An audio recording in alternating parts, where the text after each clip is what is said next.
Neste capítulo, nós vamos ver então a construção da cidade dos levitas.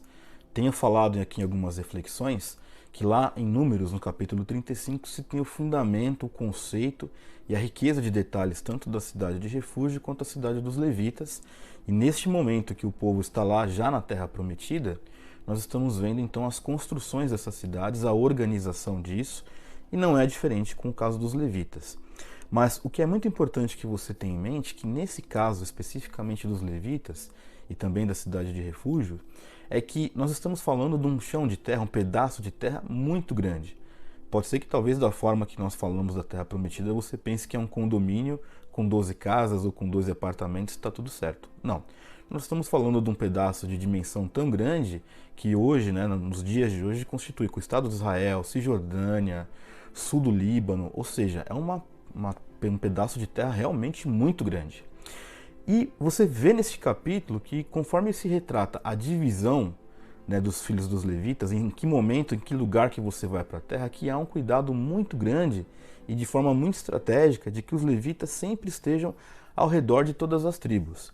Então vou tentar te dar um exemplo para que você entenda claramente o que isso quer dizer. Vamos supor que tem ali a divisão da terra, tem a região norte, sul, leste e oeste, e aí se coloque os levitas somente na zona sul, por exemplo. Então, para que se tivesse ali aquele serviço, aquele culto, o altar, aquelas coisas todas, tem que vir tribo de tudo quanto é lado, viajar dias de distância, porque é um pedaço de terra muito grande. E naquela época nós não tínhamos a facilidade de um avião, obviamente que não tínhamos. Então seriam dias e dias de viagem para poder oferecer um holocausto, alguma coisa assim. Isso não fazia o menor sentido. Então você lê claramente aqui na passagem, logo no começo do capítulo, o que o Senhor, no versículo 2, é o seguinte: o Senhor ordenou por meio de Moisés que não fossem dadas cidades para morar e também os seus arredores para os nossos animais. Essas cidades que têm que ser dadas aos levitas são cidades que estão ali servindo todas as regiões, quer seja a região norte, sul, leste e oeste, próximo de toda a tribo, para que pudesse sim ter o seu serviço diário, o seu culto diário. Ou seja, a intenção era que os sacerdotes estivessem perto das pessoas por diversas razões, desde o serviço sacerdotal, aquele serviço de lembrar o povo sobre a lei de Deus. Enfim, a presença de Deus de fato no meio da sociedade era representada ali por esses sacerdotes, não como nós vemos hoje em dia, naquela questão de dizer que o cara em si mesmo ele é santo, nós vamos lá venerar o sacerdote, não é nada disso. Ali, na verdade, era um lembrete de fato, presente e real, de que Deus fazia parte deste povo, como um aspecto da aliança que nós tanto falamos ao longo das nossas reflexões, a aliança que Deus tem com esse povo. Então, quando nós vemos que as cidades dos levitas, na divisão que está escrita aqui nesse capítulo, está se dividindo geograficamente e estrategicamente perto do povo de todos os lados da onde a terra prometida foi estabelecida.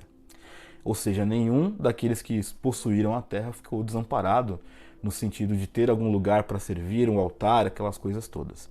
E o que me chama muito a atenção é que chegamos no fim desse capítulo com um subtítulo dizendo o seguinte: olha, o povo de Israel toma posse da terra. Finalmente, tudo aquilo que era para ter sido feito, no sentido de dividir as cidades, no sentido de construir as estruturas, tinha ali acabado. E eu já disse isso também em outras reflexões, não tirando deste povo a obrigação de continuar, de ter a manutenção dessas terras, não é isso. Mas aquilo que Deus havia prometido tinha acabado de se cumprir. E é exatamente o que nós vamos ler aqui nesses dois últimos versículos que eu quero ler com vocês, que diz o seguinte: desta maneira o Senhor deu Israel a toda essa terra, sob juramento, havia prometido dar a seus pais, e eles tomaram posse dessa terra e habitaram nela.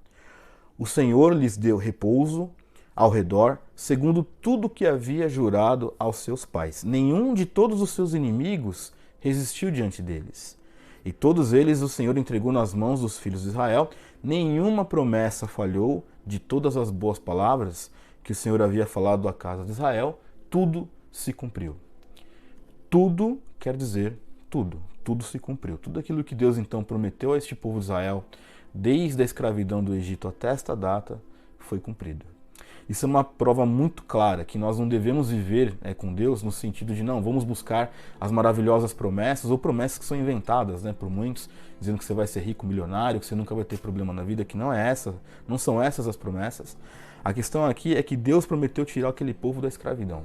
E assim Deus fez, estabelecendo este povo numa terra, dando a eles a responsabilidade de cultivar e continuar guardando esta terra, ou seja, dando a este povo a responsabilidade, assim como Deus dá a nós, a responsabilidade de continuar servindo a Deus, de manter os nossos olhos fixos no Senhor, de ter um pleno entendimento que somos salvos pela graça, que a salvação não vem de nossos méritos, mas é justamente porque não é dos nossos méritos, é que nós devemos andar em santidade diante de Deus, porque é para Ele que nós vivemos.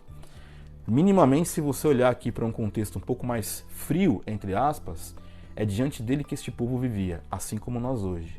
É diante de Deus que nós vivemos.